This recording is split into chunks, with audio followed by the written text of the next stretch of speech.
Hello friends, आज की इस वीडियो में हम एक नया चैप्टर स्टार्ट करने जा रहे हैं जिसका नाम है यूनिट एंड डायमेंशन। इस चैप्टर से आपको नीट एग्ज़ाम में मिनिमम एक क्वेश्चन तो मिलना ही मिलना है।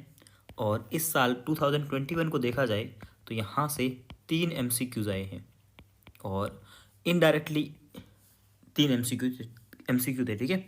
और इनडायरेक्टली हर साल एक MCQ रहता है। लेकिन आप चाहें तो यूनिट एंड डायमेंशन का जो आपका ज्ञान है, मेथड है, उससे आप 2 से 3 क्वेश्चन आप हर साल निकाल सकते हैं। मतलब कि दूसरे क्वेश्चन है ना, दूसरे चैप्टर के क्वेश्चन होते हैं, उसमें भी ये वाला चैप्टर का यूज़ करके आप आंसर निकाल सकते हैं। तो इनडायरेक्टली आपको 2 या 3 क्वेश्चन तो हर साल मिलते ही मिलते हैं। और इस साल तो डायरेक्ट 3 क्वेश्चन तो थे ही थे, उसके अलावा 2 क्वेश्चन ऐसे थे जिसको अपन इस मेथड से निकाल सकते थे। यानी कि 5 क्वेश्चन अगर आपके इस चैप्टर में पकड़ थी तो 5 क्वेश्चन आप निकाल सकते थे।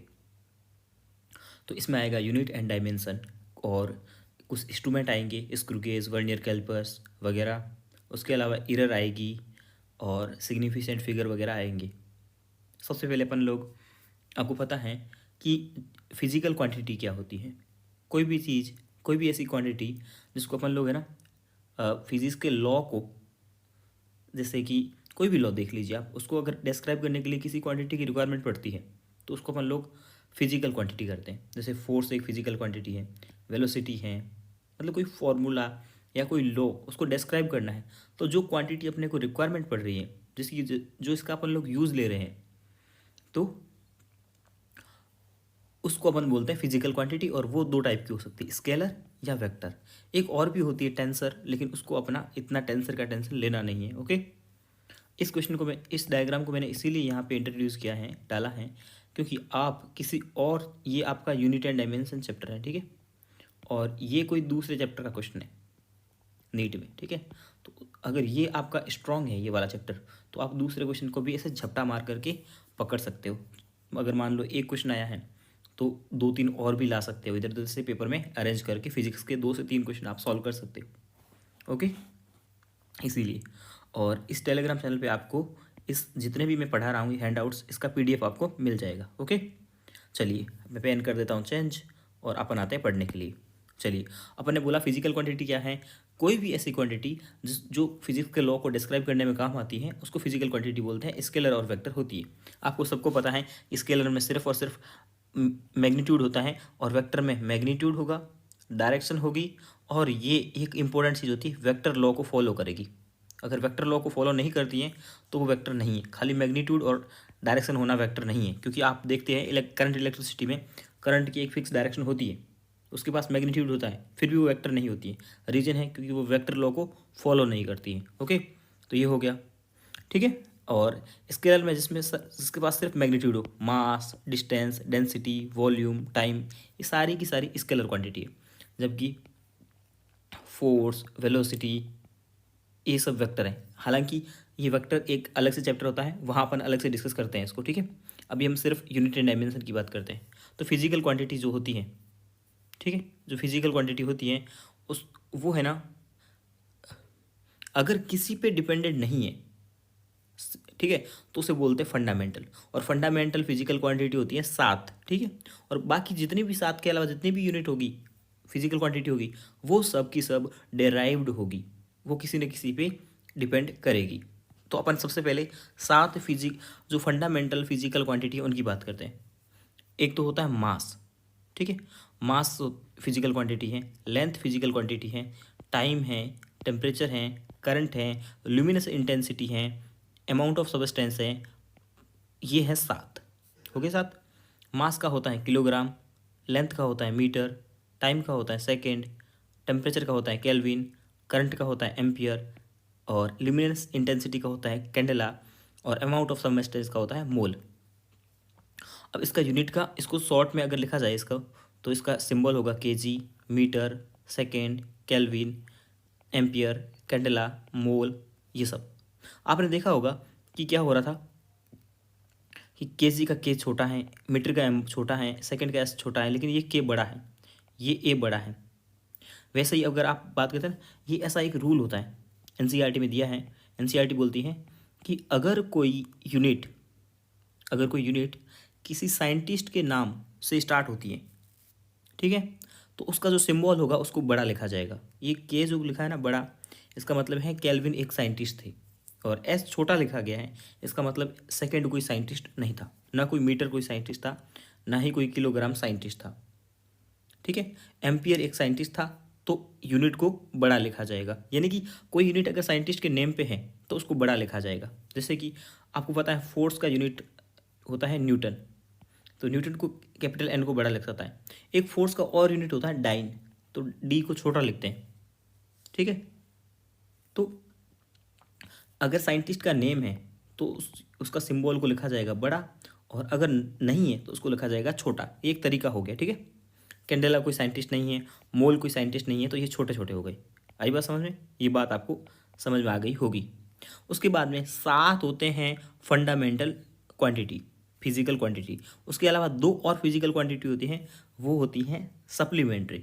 ओके, ये एनसीईआरटी में दी है। अगर अपने को प्लेन का कोई एंगल मेजर करना है, एंगल जैसे ये 90 डिग्री का एंगल है, या कोई ये 30 डिग्री का एंगल है, ये सारे एंगल मेजर करते हैं ना सिंपल प्लेन में, तो उसके लिए यूनिट होता है रेडियन। आपको पता भी होता है ना कि pi radian equals to 180 degree, ऐसे अपन पढ़ते हैं ना।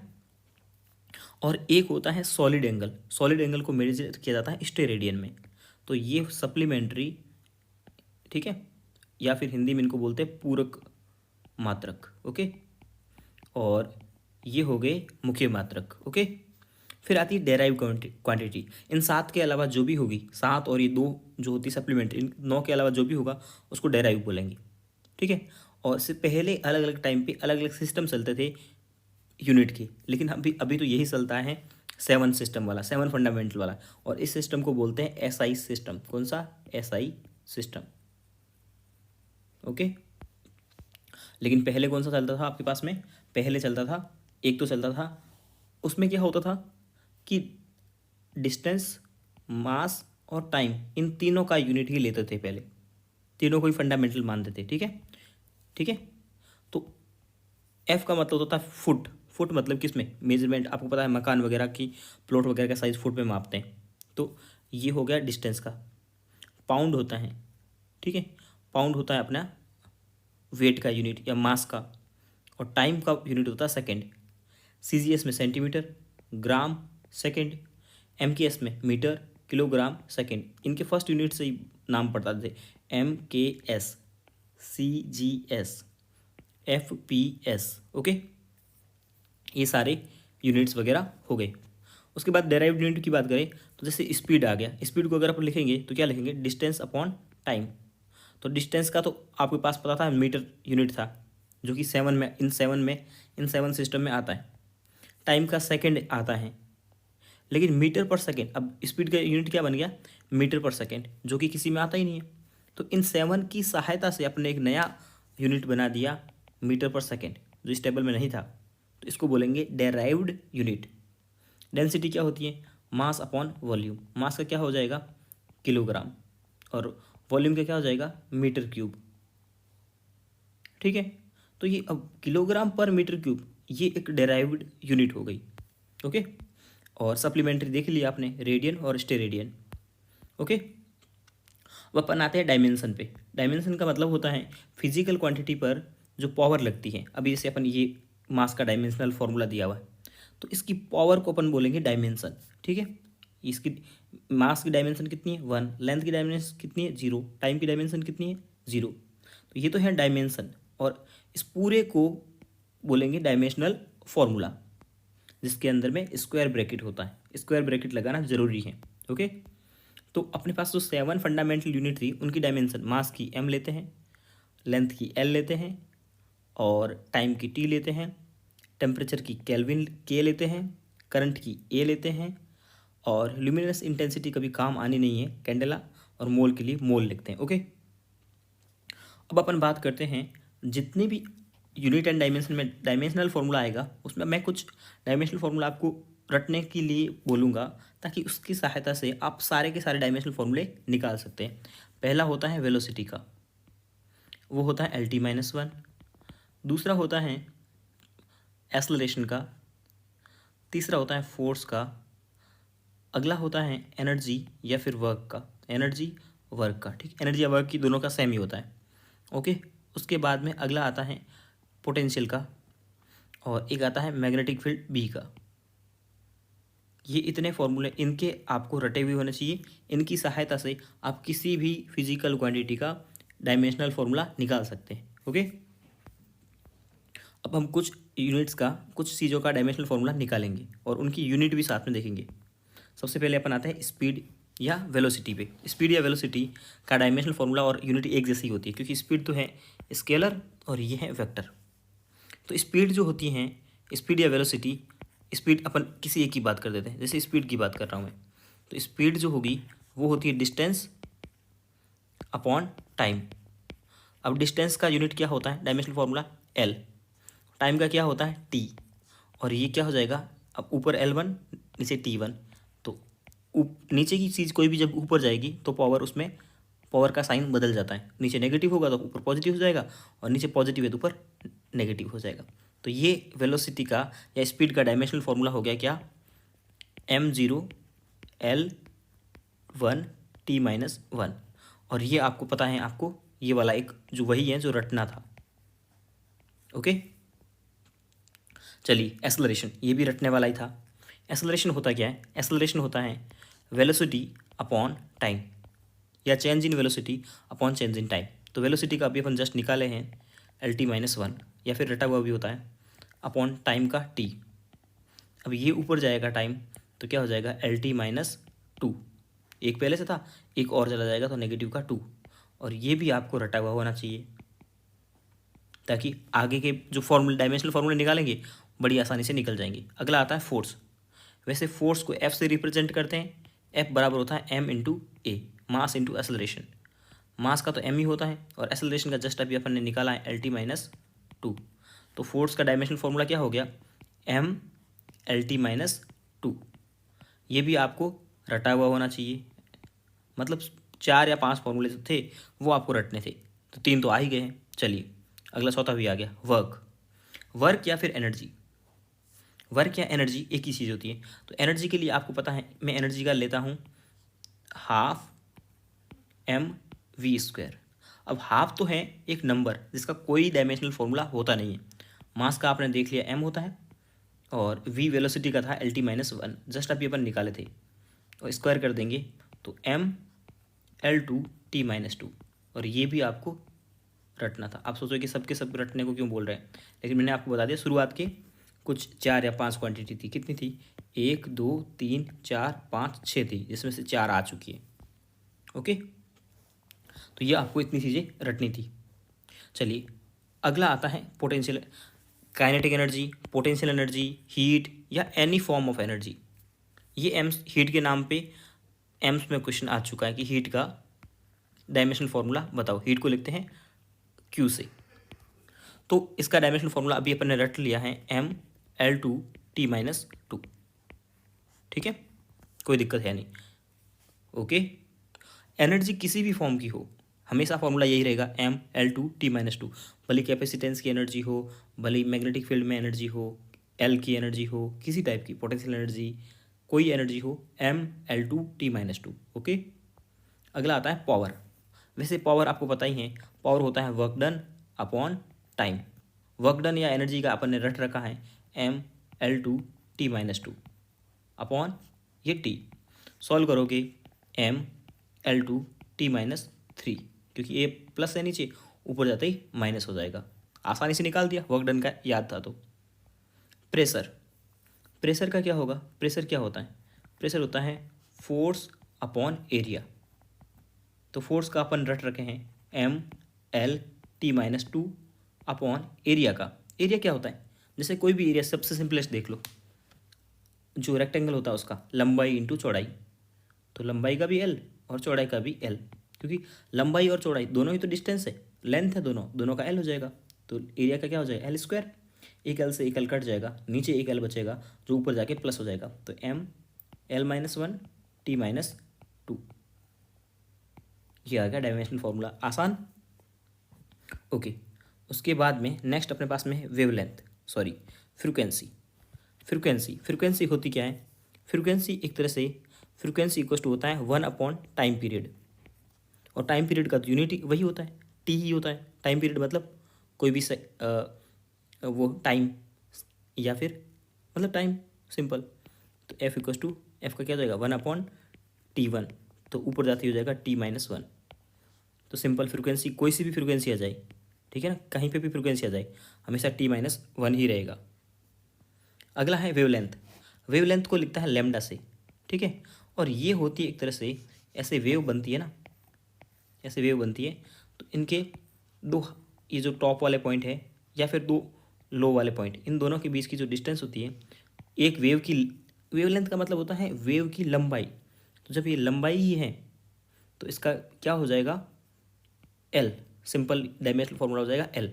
ये इतनी वेव की लंबाई तो है, एक वेव की लंबाई को लैम्डा बोलते हैं, तो इसका एल हो जाएगा।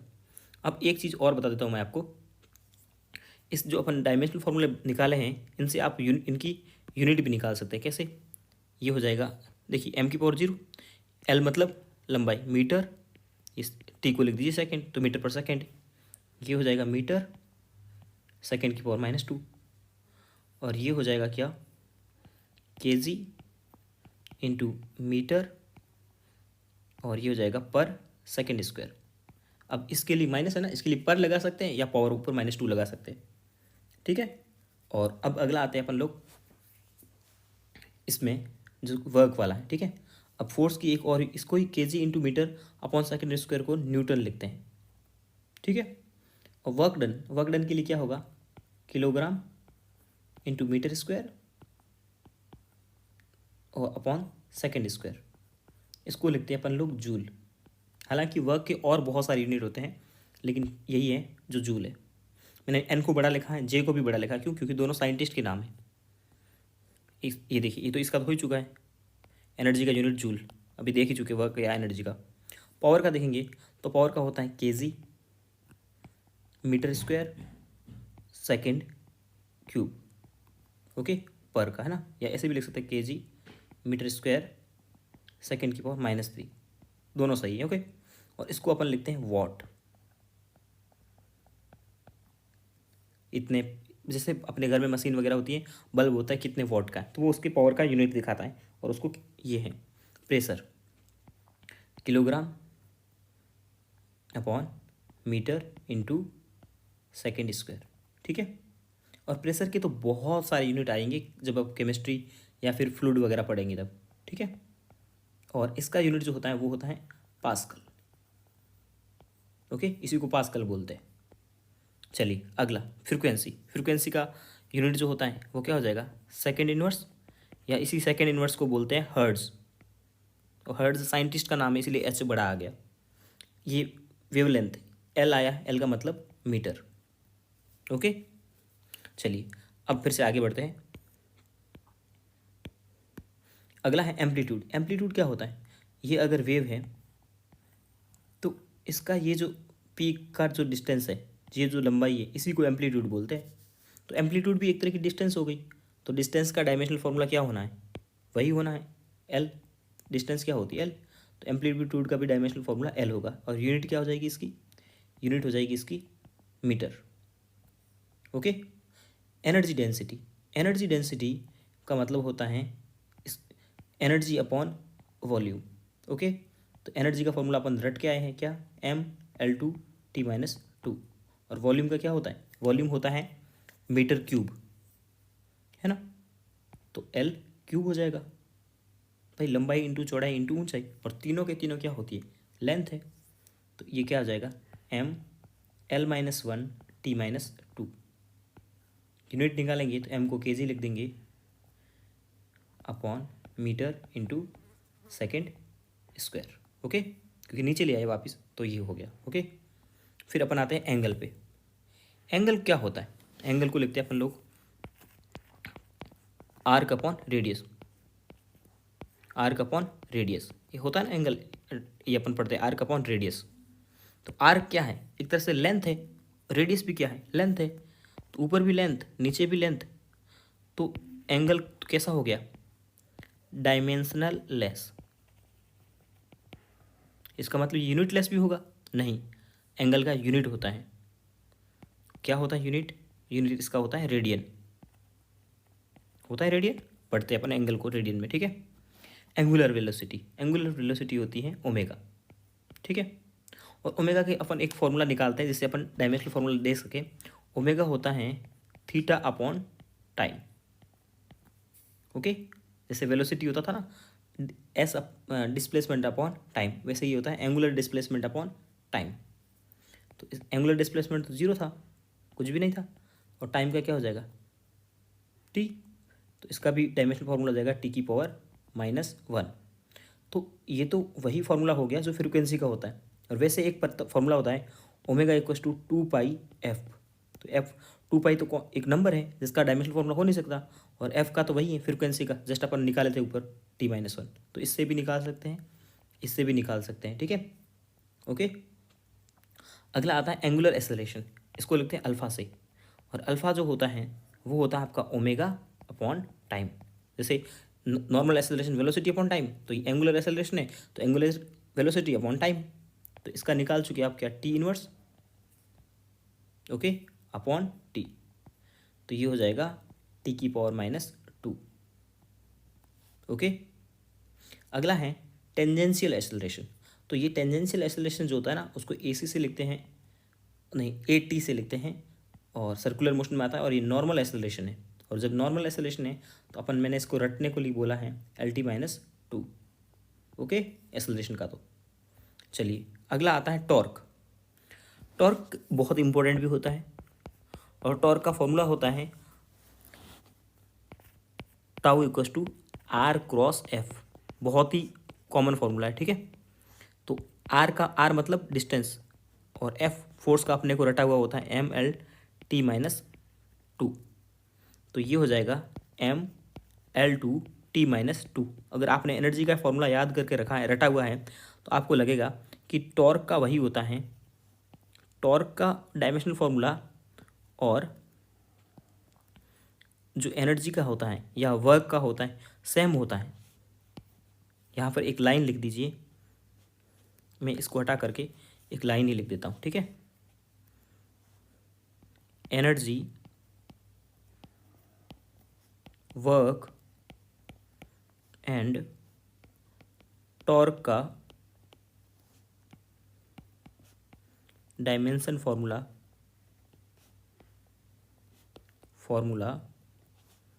सेम होता है, ओके। और ये वाला बहुत बार क्वेश्चन आया हुआ है कि इसमें से कौन से फेयर का डायमेंशनल फॉर्मूला सेम है। तो अपने उसका रट रखा होता है एनर्जी का, तो अपने माइंड में तुरंत एनर्जी आ जाती है, और इस टॉर्क का तो ऐसे निकाल ही सकते हैं, ओके। अगला आता है मोमेंट ऑफ इनर्शिया I। ये होता है I बराबर m×r²। तो m का मास और r मतलब डिस्टेंस, ml², सिंपल सा, आसान। यूनिट किसका भी निकाल सकते हो, m मतलब क्या हो गया kg, कोई भी डायमेंशनल फॉर्मूला निकल गया मतलब यूनिट तो निकलनी है, इंटू मीटर², ओके। तो पहले आप डायमेंशनल फॉर्मूला निकाल लिया करो, उसके बाद उससे यूनिट निकाल दिया करो। एंगुलर मोमेंटम, इसको J से लिखते हैं, कभी कभी I से लिखते हैं, ठीक है। तो J इक्वस टू होता है I ओमेगा। और एंगुलर मोमेंटम कंजर्वेशन तो बहुत यूज़ करते हैं जब रोटेशनल मोशन पढ़ते हैं। तो J equals to I omega. I का भी आपने निकाल दिया ML², यानी कि ML², और ओमेगा तो फ्रीक्वेंसी है एक तरह से, एंगुलर है ना, फ्रीक्वेंसी टाइप का था ये, आप जस्ट ऊपर इसकी पढ़ाई देखिए, ठीक है। तो यहाँ से इसका क्या हो जाएगा T-1, T-1। तो ये आ गया एंगुलर मोमेंटम का formula, okay. Radius of gyration, radius of gyration होता क्या है, यही भी एक तरह की रेडियस ही है, इसको K से लिखते हैं, तो इसका ये भी एक तरह की रेडियस है, और रेडियस जब है तो इसका डायमेंशनल फॉर्मूला क्या आएगा, L ही आएगा, ओके। उसके बाद में हीट करंट आती है। हीट करंट बहुत इंपॉर्टेंट है, और हीट करंट थर्मोडायनेमिक्स में आती है टॉपिक। तो हीट करंट के लिए अपने को पता होना चाहिए कि हीट करंट को लिखते हैं Q/टाइम। जैसे नॉर्मल करंट जो होती है ना, वो इलेक्ट्रिक करंट, वो होती है Q/टाइम, वहाँ Q चार्ज होता है, और यहाँ Q क्या है, हीट है। और हीट मैंने बोला था, हीट हो, एनर्जी हो, कोई भी तरह की एनर्जी हो, उसका फॉर्मूला आपको रटा हुआ होना चाहिए ML2T-2 अपॉन टाइम। तो ये कितना हो जाएगा हीट करंट का फॉर्मूला, ML2T-3, ओके। अगला है थर्मल कंडक्टिविटी, और इसका यूनिट जो पूछा था ना वो 2017 में नीट में पूछ लिया था। ओके, थर्मल कंडक्टिविटी को के से लिखते हैं। ओके, और इसके लिए आपको कम से कम फॉर्मूला तो आना चाहिए। एक हीट करंट जो होती है ना, वो होती है Q/T, और इस पे न्यूमेरिकल भी अच्छे खासे बनते हैं। कम से कम ये चैप्टर करते हैं ना तो 20-25 न्यूमेरिकल इसी फॉर्मूले पे प्रैक्टिस किए जाते हैं, तो ये फॉर्मूला तो याद हो जाता है। Q/T इक्वल्स टू KA/L, और यहाँ आता है टेम्परेचर डिफरेंस, डेल्टा T लिख देता हूँ मैं इसको, ठीक है। डेल्टा T टेम्परेचर डिफरेंस आता है, T1 - T2 लिखो या टेम्परेचर डिफरेंस लिखो। हीट करंट, अब के चाहिए अपने को, के का यूनिट चाहिए या के का डायमेंशनल फॉर्मूला चाहिए, तो I/L, वैसे अपन इसको ही रख देते हैं, इसके बराबर रख देते हैं, तो ये हो जाएगा Q/L अपॉन टाइम पहले से था, और ये क्या आ गया आपके पास में, ए इसके एरिया इसके डिवाइड में आ जाएगा, और डिवाइड में आ जाएगा टेम्परेचर डिफरेंस। ओके, ये आ गया के का फॉर्मूला। अब सबका यूनिट रख दीजिए, डायमेंशनल फॉर्मूला रख दीजिए, ML/T - 2, ये तो आ गया क्यू का। एल क्या है, लेंथ है, और टी क्या है, टाइम है, ए क्या है, एरिया है, L², और डेल्टा थीटा क्या है, टेम्परेचर। टेम्परेचर का क्या था, केल्विन था, के। अब इसको सॉल्व करेंगे, ये के तो है थर्मल कंडक्टिविटी, और ये के है केल्विन वाला टेम्परेचर का यूनिट। तो के का क्या आ जाएगा यूनिट, एम तो एक ही है, एल को सॉल्व करते हैं, ये L² से L² तो कट गया, एक बच गया एल, और उसके बाद में टी की बात करते हैं, तो टी की पावर -3 हो जाएगा, और के इनवर्स हो जाएगा। ये आ गया इसका डायमेंशनल फॉर्मूला। अब अपन इसकी यूनिट निकाल देते हैं रेड पेन से, क्योंकि पूछा हुआ क्वेश्चन है, ठीक है। तो kilogram into metre upon second cube into kelvin. Kelvin को तो केल्विन लिख देते हैं, आसान है। तो ये 2017 में पूछा गया था, इम्पोर्टेंट है, 5 स्टार टाइप का। उसके बाद में हीट कैपेसिटी पढ़ते हैं, ठीक है। हीट कैपेसिटी को सी से लिख सकते हैं, ओके, क्यू अपॉन टेम्परेचर।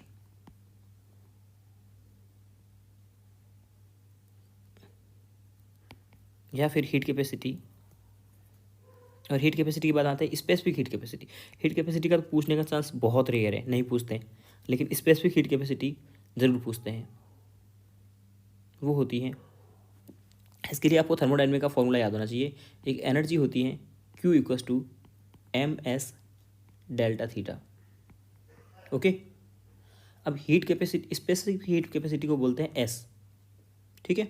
मैं हीट कैपेसिटी छोड़ा नहीं हूँ, जस्ट पहले ये कर रहा हूँ, उसके बाद में हीट कैपेसिटी पे आऊँगा, ठीक है।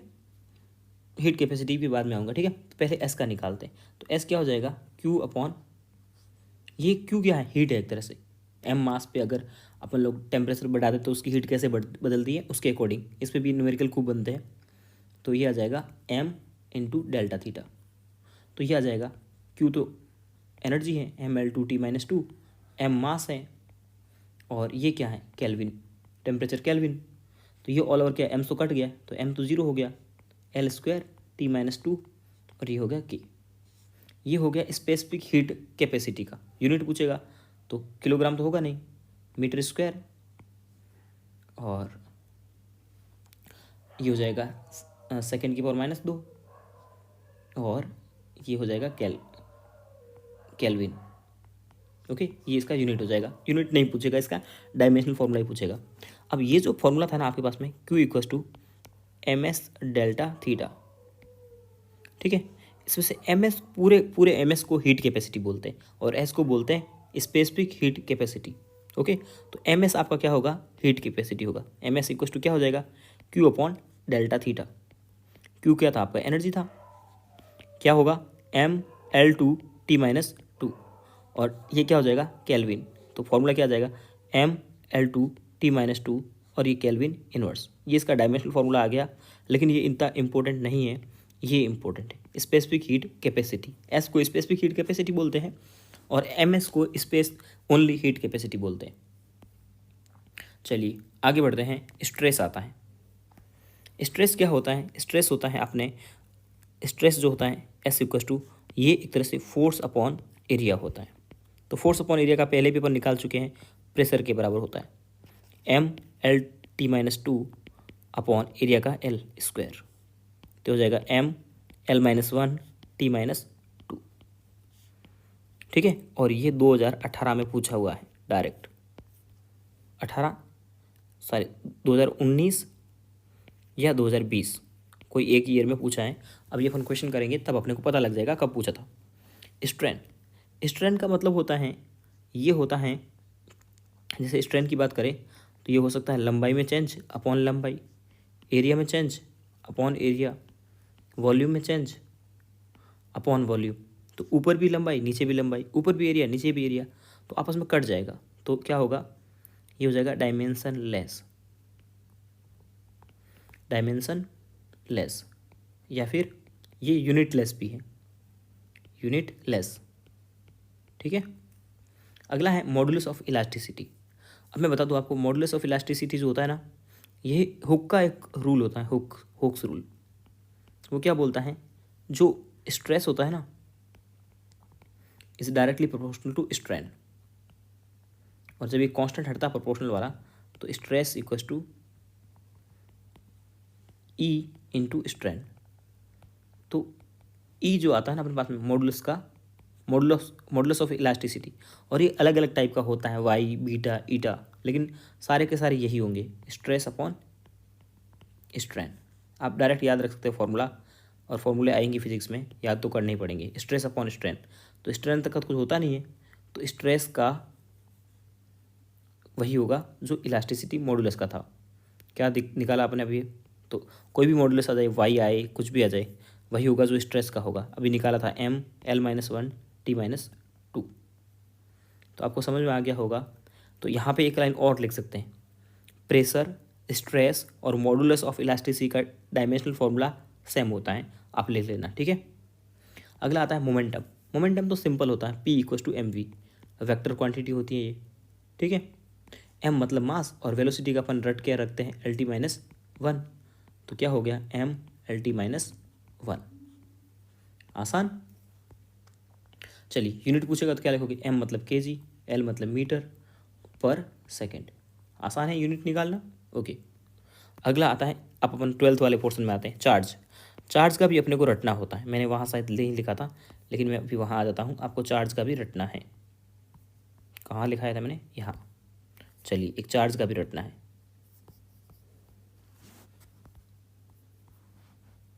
चार्ज का होता है, वैसे करंट, इलेक्ट्रिक करंट होती है क्यू बराबर आई बराबर क्यू अपॉन टी, तो क्यू हो जाएगा आई इंटू टी। निकालना सिखा दिया आपको, आई मतलब एम्पियर और टी मतलब टाइम, तो A1 T1 चार्ज का डायमेंशनल फार्मूला होता है। ओके, और इसका यूनिट होता है, या तो आप एम्पियर इंटू सेकेंड कर दीजिए, एम्पियर इंटू सेकेंड, और एम्पियर इंटू सेकेंड को ही कूलाम बोलते हैं। चार्ज का यूनिट कूलाम होता है, बहुत कॉमन सी बात है।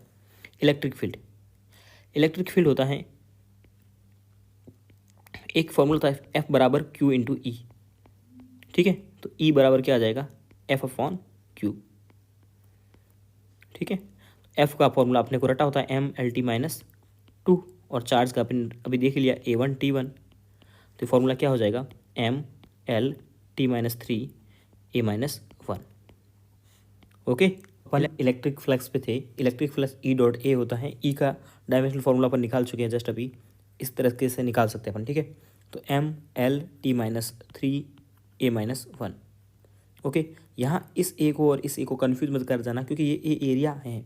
ओके, एरिया है तो एरिया का होगा एल स्क्वायर, तो इलेक्ट्रिक फ्लक्स का क्या हो जाएगा, M L cube T minus three A minus one. A क्या है, यहाँ पे एरिया था, और ये ए क्या है, एम्पियर है। Okay, electric dipole moment, electric dipole moment में क्या होता है, दो चार्ज होते हैं, plus Q and minus Q.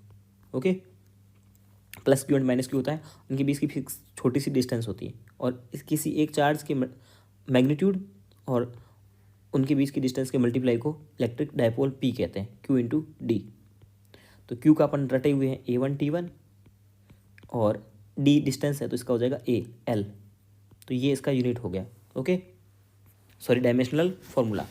चलिए वोल्टेज, वोल्टेज का वैसे आप निकाल भी सकते हैं। वोल्टेज इक्वल टू होता है W upon Q. Q charge है, W वर्क डन है। वर्क डन का M L2T-2 और चार्ज का होता है A1T1। ओके, लेकिन वोल्टेज का अपने को ऑल ओवर जो आएगा उसको रटना हुआ है, और मैंने जो टॉप में लिखा थे रटने के लिए उसमें था एक ML2T-2 M1L2T-3 A-1। ये आपके MTR वाली कैटेगरी में है रटने वाला। ओके, उसके बाद रेजिस्टेंस आता है। ओम्स लॉ आपने पढ़ा ही होगा, V equal to IR। Voltage का यूनिट वोल्ट होता है जो पहले से पता है आपको, V इक्वल टू IR। तो R बराबर हो जाएगा V अपॉन I। V का अपन रटे हुए हैं ML2T-3 A-1। ओके, और I एम्पियर। तो रेजिस्टेंस क्या आ गया ML2T-3 A-2। Okay, capacitance Q equal to formula होता है C इंटू वी, जहाँ C कैपेसिटेंस होता है, Q चार्ज होता है, V वोल्टेज होता है। तो C इक्वल टू क्या आ जाएगा Q अपॉन V। Q का अपन रटे हुए हैं A1T1 और वोल्टेज का अपन रटे हुए हैं M1L2T-3 A-1। अगर ये चीज़ें अपने रट रखी है तो कहीं कोई दिक्कत नहीं आने वाली, फास्ट काम होगा अपना। M-1 L-2 T4 और A2, ये आ गया कैपेसिटेंस का। और उसके बाद आता है करंट। करंट तो सिंपल आपको पता है A होता है, जो अपन बार बार काम में ले रहे हैं। तो ये जो वोल्टेज, रेजिस्टेंस, कैपेसिटेंस, ये है ना बहुत बार पूछे जाने वाली चीज़ें हैं आपके, ठीक है। मैग्नेटिक फील्ड, मैग्नेटिक फील्ड का आपको रटा हुआ होना चाहिए, पहली बात तो मैंने वहाँ लिखाया था मैग्नेटिक फील्ड का भी, ठीक है। लेकिन अब इसका यूनिट पे आए अपन निकालने की बात करें तो मैग्नेटिक फील्ड एक फोर्स होता है F इक्वल टू BVL, ठीक है। तो यहाँ से B आ जाएगा फोर्स अपॉन VL। फोर्स मतलब रटा हुआ ML-T-2 और V मतलब वेलोसिटी LT-1 रटी हुई लेंथ का L। तो B का क्या यूनिट आ जाएगा ML-1T-1, और ये भी रटा हुआ होना चाहिए आपको। 6 यूनिट तो बोला हूँ रटने की, बाकी कोई भी आ जाएगी, सब करेंगे अपन, ठीक है। मैग्नेटिक फ्लक्स इसको 5B से लिखते हैं। ये होता है B.A, magnetic field into area. B का अपन रट लिया अभी ML-1T-1, ओके, और A हो जाएगा एरिया L²। तो ML1 क्योंकि एक नेगेटिव का एक दो पॉजिटिव के, तो एक प्लस का बचा T-1, okay. Planck constant, Planck constant बहुत इंपॉर्टेंट है लेकिन रटना नहीं है फिर भी, क्योंकि E बराबर एनर्जी होती है H into new, H new, okay. तो H बराबर क्या हो जाएगी एनर्जी अपॉन फ्रिक्वेंसी। एनर्जी का रटा हुआ पड़ा है अपना ML2T-2 और new frequency T inverse, frequency का सेकेंड इनवर्स हर्ट्ज या T इनवर्स, ओके। तो ML2T-1, ओके। उसके बाद में वॉल्यूम, वॉल्यूम तो मीटर क्यूब होता है यूनिट, तो L³ इसका डायमेंशनल फॉर्मूला हो जाएगा, आसान, ओके। उसके बाद डेंसिटी, डेंसिटी क्या होती है मास अपॉन वॉल्यूम। मास का M और वॉल्यूम का अभी निकाले L³, तो L-3। ये आ गया आपके पास में डायमेंशनल फॉर्मूले। अब मैंने क्या किया है, ये तो जितने पॉसिबल हो सकते थे मुझे याद था, मैंने टाइप कर करके लिख दिए, जो भी फिजिकल क्वांटिटी थी अच्छे से निकालना सिखा दिया आपको।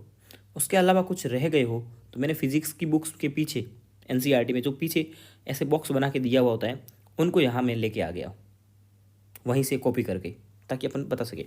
जस्ट अभी प्लैंक कांस्टेंट का तो अपन निकाल चुके हैं, ठीक है, कोई दिक्कत। उसके बाद में स्टॉपिंग पोटेंशियल, पोटेंशियल कोई सा भी हो, स्टॉपिंग हो, ये 1 नंबर था, ये 2 नंबर था, ठीक है। पोटेंशियल कोई सा भी हो, रटा हुआ है आपने, कोई दिक्कत नहीं। वर्क फंक्शन, अब वर्क फंक्शन एक तरह से आपने अब मॉडर्न फिजिक्स में इक्वेशन पढ़ी थी, E इक्वल टू एनर्जी जो आती है वो फाई नॉट, यानी कि work function plus kinetic energy की फॉर्म में जाती है। तो ये भी एनर्जी है, ये भी एनर्जी है, ये भी एनर्जी है। तो वर्क फंक्शन एक तरह की एनर्जी है, पता चल गया आपको, क्योंकि एनर्जी में एनर्जी ही ऐड कर सकते हैं, ये दोनों एनर्जी होगी तभी ऐड कर पाएंगे, ठीक है। कोई भी कभी भी ऐड अपन कोई तीसरी चीज़ किसी में नहीं कर सकते। तो ये भी वर्क फंक्शन क्या है, एक तरह से एनर्जी है। तो एनर्जी का आपने रटा हुआ है।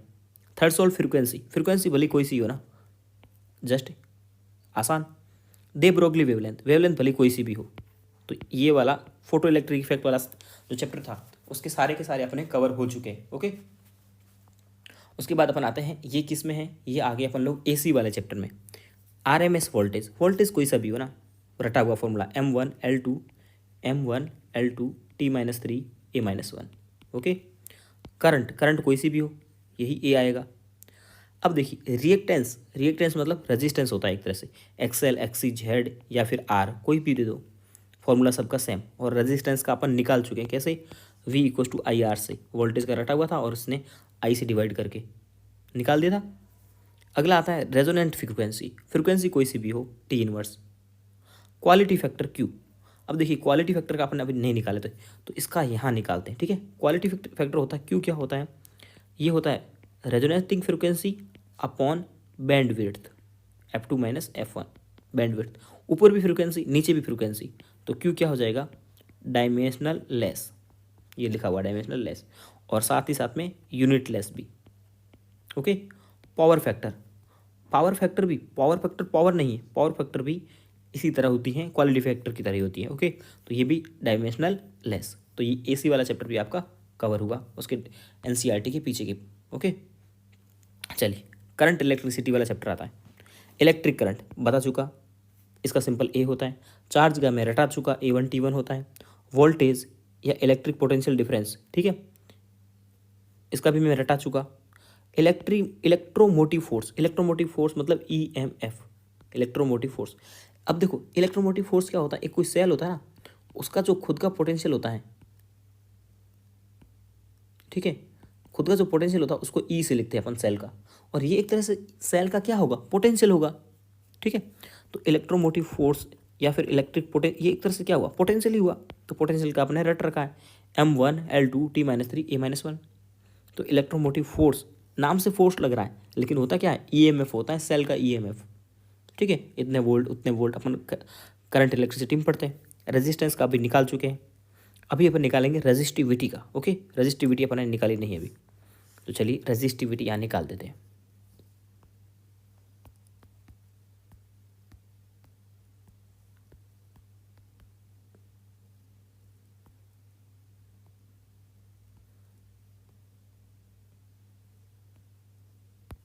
चलिए रेजिस्टिविटी का यहाँ निकाल देते हैं अपन लोग। अपने रेजिस्टेंस का एक फॉर्मूला पड़ जाता होगा, R equal to rho L upon A, rho ही रेजिस्टिविटी है, तो R into A upon L, ठीक है, ये हो जाएगा रेजिस्टिविटी का। तो R मतलब V equal to I R, तो R इक्वल टू क्या हो जाएगा, V upon I into area into ये लेंथ। V का अपन ने रट रखा है M1 L2 T-3 A-1, और ये एरिया है, ऐसा मत करना ये ए और ये मत कर देना, L² अपॉन ए करंट का, और ये L, इसको सॉल्व कर लीजिए, M L³ T-3 A-2, ये आ गया आपका रेजिस्टिविटी का। और सिग्मा क्या होता है, 1 अपॉन रो होता है, तो सिग्मा का हो जाएगा इसका जस्ट उल्टा, पावर को उलट दीजिए, M-1 L-3 T+3 A+2, ये आ गया आपका सिग्मा का, ओके। कंडक्टिविटी, तो रेजिस्टिविटी एंड कंडक्टिविटी तो दोनों हो गए, इलेक्ट्रिक कंडक्टिविटी और रेजिस्टिविटी, देखिए हो गया। और कंडक्टिविटी का होता है सीमेंस यूनिट, ये याद रख लेना यूनिट, ओके। ये सारी टेबल आपके एनसीईआरटी के पीछे बनी हुई है, आपके पास भी है, कोई दिक्कत है नहीं। इलेक्ट्रिक फील्ड का अपन निकाल चुके। ड्रिफ्ट स्पीड, स्पीड या वेलोसिटी एक ही बात है, ठीक है। टाइम टाइम होता है, कोई दिक्कत नहीं है। करंट डेंसिटी क्या होती है, हाँ करंट डेंसिटी का अपन ने नहीं निकाला था, तो करंट डेंसिटी का यहाँ निकाल देते हैं। करंट मैं लिख देता हूँ, ठीक है, करंट डेंसिटी, करंट डेंसिटी जे होता है, वो होता है current upon time, current upon area, ठीक है। तो ए एरिया, करंट का ए, एरिया का L², तो क्या हो गया L-2 और ए, ये इसका डायमेंशनल फॉर्मूला हो गया। मोबिलिटी, मोबिलिटी म्यू होता है। मोबिलिटी क्या होता है, कुछ कुछ चीज़ें छूट गई थी ना, इसीलिए मैंने इस टेबल को ले लिया ताकि ये सारी चीज़ें आपकी कवर हो जाए। मोबिलिटी, मोबिलिटी क्या होगा, मोबिलिटी को म्यू से रिप्रेजेंट करते हैं, वो होता है, देख लीजिए, drift velocity upon electric field, ठीक है। तो इलेक्ट्रिक फील्ड आप क्या लिख सकते हैं, इलेक्ट्रिक फील्ड को, इलेक्ट्रिक फील्ड का अपन को निकालना आता है। Electric field E equal to V/D होता है, V मतलब पोटेंशियल, D फॉर डिस्टेंस, तो इलेक्ट्रिक फील्ड तो हो जाएगा। ये VD वेलोसिटी है और ये है पोटेंशियल, बड़ा V लिखता हूँ मैं, ठीक है, और D यहाँ नीचे आएगा जो ऊपर चला जाएगा, तो LT-1 वेलोसिटी का, D डिस्टेंस का L, और इस पोटेंशियल का अपने को याद है M L2 T-3 A-1। अब इसको सॉल्व कर दीजिए, M-1, L से L² कट जाएगा, L0 T3A1 आ गया। ओके, तो मोबिलिटी का भी आ गया। L0 नहीं हुआ, इसमें कुछ अपन गड़बड़ की है यहाँ पे।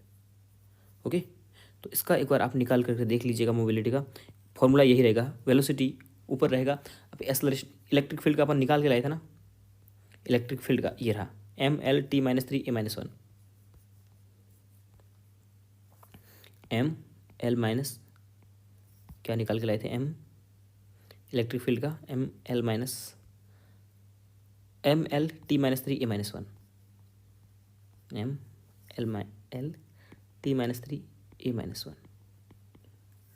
L माइनस नहीं था, है ना, L पॉजिटिव का था। ओके ओके, उसके बाद में नीचे क्या आएगा, ये नीचे था। ओके, और ऊपर क्या थी, वेलोसिटी LT-1, फिर भी कट रहा है। तो मोबिलिटी का एक बार आप चेक कर लीजिए। मुझे लग रहा है या तो मैं कुछ गड़बड़ किए जा रहा हूँ या फिर NCERT में गड़बड़ दिया है। ओके, एक बार आप चेक कर लीजिएगा मोबिलिटी का, या फिर अपन नेक्स्ट टाइम डिस्कस कर लेंगे। ओके, L³ कैसे आ रहा है, या फिर इलेक्ट्रिक फील्ड का तो अपन गलत नहीं लिखा दी गई, क्योंकि इलेक्ट्रिक फील्ड क्या होता है, F=QE,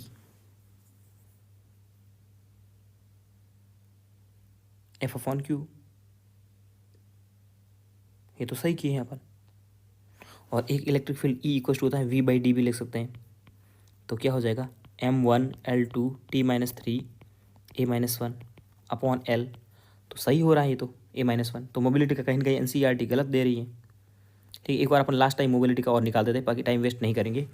ठीक है, ये सब मिटा करके मोबिलिटी क्या होती है, सब मिटा करके मोबिलिटी होती है वेलोसिटी अपॉन, ये जो इन्होंने लिखा है VD/E, VD/E।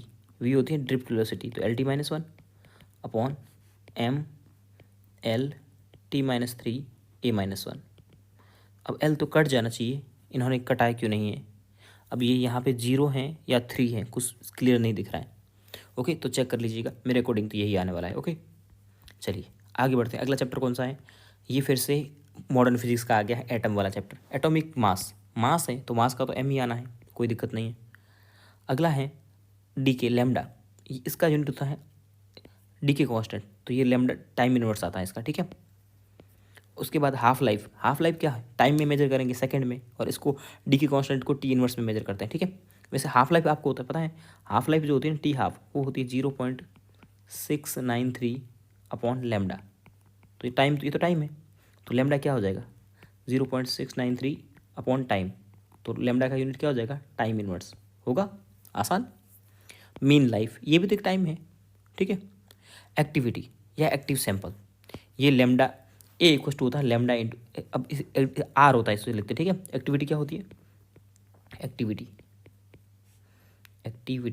एक्टिविटी होती है R से रिप्रेजेंट करते हैं, R बराबर लैम्डा इंटू N। N तो नंबर होता है, तो वही यूनिट होगी जो लैम्डा की होती है, यानी कि T इनवर्स। ओके, और इनका यूनिट बहुत इंपॉर्टेंट है, एक्टिविटी का बैकरल होता है। ओके ओके, चलिए आगे बढ़ते हैं। अब आ गया अपने पास में वेक्टर एरिया। एरिया L² होता है, बता चुका। इलेक्ट्रिक फील्ड का निकाल चुके, इलेक्ट्रिक फील्ड का अपन सही निकाले हैं। ठीक है, इलेक्ट्रिक फ्लक्स निकाल चुके, डाइपोल मोमेंट भी निकाल चुके। चार्ज डेंसिटी आती है, अब अलग अलग की चार्ज डेंसिटी आती है। एक आता है लीनियर चार्ज डेंसिटी, वो होती है चार्ज अपॉन लेंथ। ओके, एक होता है surface charge density, charge upon area. एक होता है volume charge density, charge upon volume. Charge का तो वही है A1T1, लेंथ का L। ओके, चार्ज का वही A1T1, लेंथ का, एरिया का L²। चार्ज वही A1T1, वॉल्यूम का L³।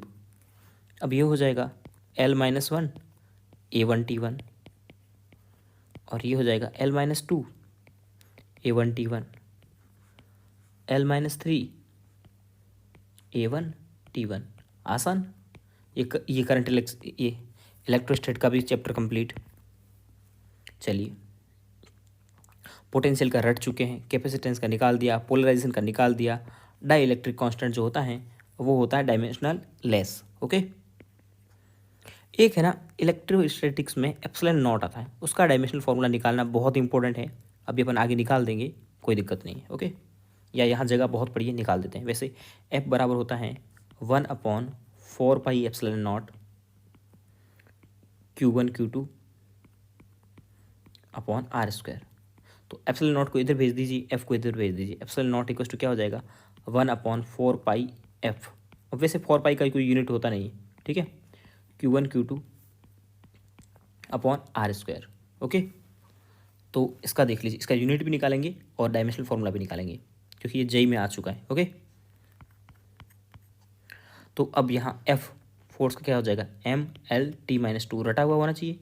चार्ज क्या होता है, एक का होता है A1T1, दूसरे का भी A1T1, ठीक है। मल्टीप्लाई में, ना कि प्लस में। प्लस में होता तब एक ही लेते हैं, ठीक है, या माइनस में होता तब भी एक ही लेते हैं। आर स्क्वायर मतलब L स्क्वायर। अब रख दीजिए M-1 L-3 T4 A2, ये इसका आ गया डायमेंशनल फार्मूला।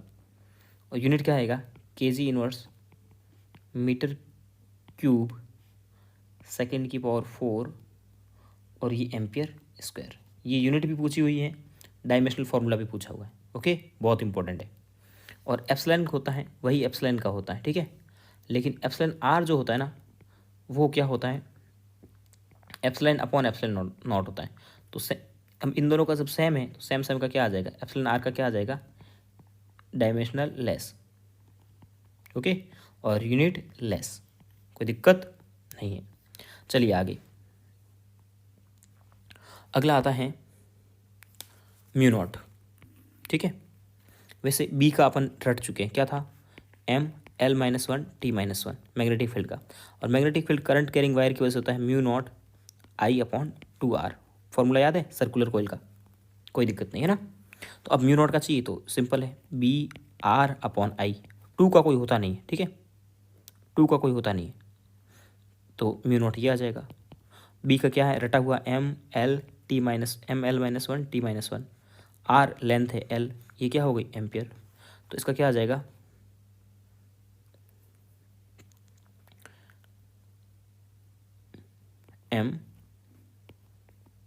ML0, या कहीं ना कहीं कुछ ना कुछ दिक्कत है इनमें, इन सब चीज़ों में, ठीक है। Permeability of free space B equal to mu naught I/2R ही तो होता है। ओके, तो अपॉन L से L कट जाएगा और ampere inverse time inverse. Okay, तो NCERT में दी हुई सारी चीज़ें एकदम करेक्ट नहीं है। उसके बाद मैग्नेटिक फील्ड का अपन रट चुके हैं। और मैग्नेटिक मोमेंटम ये होता है, मैग्नेटिक मोमेंट कैपिटल M जो होता है पोल स्ट्रेंथ इनटू लेंथ होता है। Okay, L²A। ओके, ठीक है। और ये जो L²A है ये आपको मैग्नेटिक, ये बहुत मतलब जस्ट अभी एम्स में तो बहुत पूछा हुआ है, ठीक है। चलिए ये भी हो गया। उसके बाद में एक और चैप्टर आता है रोटेशनल मोशन। एंगुलर वेलोसिटी का निकाल चुके, एंगुलर मोमेंटम का निकाल चुके, टॉर्क का निकाल चुके, मोमेंट ऑफ इनर्शिया का निकाल चुके अपन, ठीक है। फिर एक और चैप्टर आता है म्यू नॉट हो गया, ये तो हो ही गया, ये वाला चैप्टर तो जस्ट हो ही गया था, ठीक है। जैसे एप्सिलॉन और एप्सिलॉन नॉट का सेम था, ठीक है, वैसे म्यू और म्यू नॉट का सेम होगा। और एप्सिलॉन आर कैसी थी, इसका कोई नहीं था, तो म्यू आर का भी कोई नहीं होगा, तो ये हो गई आपकी। और काई जो होती है वो होता है 1+μr, ठीक है। तो जब म्यू आर का नहीं है तो काई का भी कुछ भी नहीं है, डायमेंशनल फॉर्मूला। ओके, फिर अपन आगे बढ़ते हैं। मैग्नेटिक फ्लक्स हो गया, EMF हो गया। EMF तो एक तरह से वोल्टेज ही था, पता ही था। म्यूचुअल इंडेक्स, कोई सा भी इंडेक्स हो, भले सेल्फ इंडक्टेंस हो भले म्यूचुअल इंडेक्स हो, एक एनर्जी होती है U बराबर ½ L I², इसे निकाल देते हैं, ठीक है। ये क्या होती है इंडक्टर में स्टोरेज एनर्जी होती है। तो U तो अब एनर्जी का पता होता है ML2T-2, और I² इसके नीचे आ जाएगी तो क्या हो जाएगी A²। तो L का क्या आ जाएगा ML2T-2 A-2, आसान निकालना। और सेल्फ इंडक्टेंस हो या म्यूचुअल इंडक्टेंस हो, इंडक्टेंस कोई सा भी हो, L का यही होता है, ठीक है। आसान तरीके से निकाल दिया अपन, ठीक है। तो मोल का तो ये तो बेसिक यूनिट ही है, टेम्परेचर भी हो गया, केल्विन हो गया, और अल्फ़ा का ये सारी चीज़ें नहीं है, सही निकाल दी, इसका कोई मतलब नहीं था, ठीक है। इसको मैं हटा देता हूँ यहाँ से, ओके। चलिए, उसके बाद में वेवलेंथ का अपन निकाल चुके हैं। अब प्रोपेगेशन कांस्टेंट क्या होता है, के होता है 1/λ, ठीक है। तो लैम्डा इनवर्स, लैम्डा का क्या था, मीटर था, या एल था, तो ये एल इनवर्स हो जाएगा। वेव स्पीड कोई सी भी हो, कोई दिक्कत नहीं, फ्रीक्वेंसी कोई सी भी हो, कोई दिक्कत नहीं है, सब हो गए यहाँ से, ठीक है। अब आते हैं टाइम पीरियड, टी होता है, पता ही टाइम पीरियड का टी, फ्रीक्वेंसी का निकाल चुके, एंगुलर फ्रीक्वेंसी, फेज कांस्टेंट मतलब होता है एंगल, और एंगल का अपन निकाल चुके हैं, यूनिट तो इसका रेडियन होता है, और डायमेंशनल फार्मूला कोई होता नहीं। फोर्स कांस्टेंट का अलग से निकालते हैं अपन, ठीक है। फोर्स कांस्टेंट, तो F बराबर होता है के एक्स, और K को बोलते हैं फोर्स कांस्टेंट। तो K बराबर क्या हो जाएगा, F/x। F का क्या होता है, mL/t-2, x मतलब L, तो ये हो गया mt-2। आसान, ओके। अगला प्रेशर का हो गया था, डेंसिटी का हो गया था, स्पेसिफिक ग्रेविटी क्या होती है, दो ग्रेविटी का और वो होता है मतलब रेशियो, तो इसका कुछ होना जाना है नहीं, ओके। कोफिशिएंट ऑफ विस्कोसिटी, ये इंपॉर्टेंट है, निकालेंगे इसका। सरफेस टेंशन ये है, इसका भी निकालना, आपने निकालना नहीं था, ठीक है। तो पहले कोफिशिएंट ऑफ विस्कोसिटी का निकाल देते हैं। तो एक फॉर्मूला होता है F=6π ठीक है। ईटा जो होता है उसे बोलते हैं कोफिशिएंट ऑफ विस्कोसिटी, तो ईटा का निकाल देंगे F/RV। 6π तो कांस्टेंट है, इसका कुछ होना नहीं है। mL/t-2, इनका रटा होता है अपने को फोर्स का, R मतलब लेंथ, V मतलब वेलोसिटी, L/t-1। इसको सॉल्व कर दीजिए, mL-1 t-1, ओके। उसके बाद में सरफेस टेंशन क्या होता है, सरफेस टेंशन एस होता है फोर्स अपॉन लेंथ। तो फोर्स का अपने को पता होता है mL/t-2, और लेंथ का L, तो ये क्या हो गया mt-2, ओके। अभी mt-2 एक और भी आया था, देखो ये रहा। तो ये क्वेश्चन भी बन सकता है ना, फोर्स कांस्टेंट और सरफेस टेंशन का यूनिट डायमेंशनल फार्मूला सेम होता है, ओके। उसके बाद मोमेंटम हो गया, फोर्स हो गया, इम्पल्स हो गया। इम्पल्स क्या होता है, इम्पल्स नहीं हुआ, ठीक है। और फ्रैक्शन के जो कोफिशिएंट होते हैं उनका कोई यूनिट होता नहीं है, ओके। इम्पल्स क्या होता है, इम्पल्स होता है F/t। इम्पल्स को नॉर्मल लैंग्वेज में झटका बोल सकते हैं, F/t। तो F का mL/t-2, और ये t, तो क्या हो जाएगा mL/t-1, ओके। हो गया ये भी। उसके बाद में heat alpha, specific heat capacity, thermal conductivity, ये सब कुछ हो चुका है, ठीक है।